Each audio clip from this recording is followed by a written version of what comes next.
చాలా మంది అడుగుతారు మా వాళ్ళు, మనల్ని కూడా అడిగారు చాలా మంది, అయిన పాత్రని ఏకవశంతో నువ్వు ఎందుకు మాట్లాడుతున్నావు అని చెప్పి. ఒకటే చెప్తాం మీ ద్వారా కూడా, ఈరోజు మాకు సంస్కారం లేక కాదు, గౌరవించడం లేక కాదు.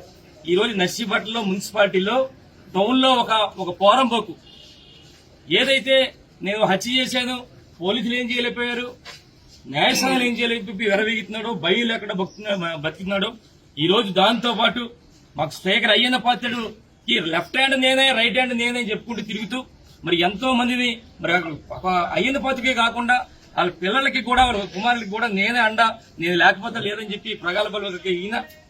అలాగే లక్షల రూపాయలు వసూలు చేస్తున్న, చందాలు దందాలతో వసూలు చేస్తున్న ఒక పోరంపోకు నా కొడుకు వల్ల ఈ రోజు నేను ఆ విధంగా మాట్లాడుతుంది తప్ప మాకు సంస్కారం లేక కాదు. ఎందుకంటే ఏ స్థాయిలో ఉన్నా సరే పెద్ద స్థాయిలో ఉన్న వ్యక్తిని గౌరవించే స్థాయి, సంస్కారం మాకు ఉంది.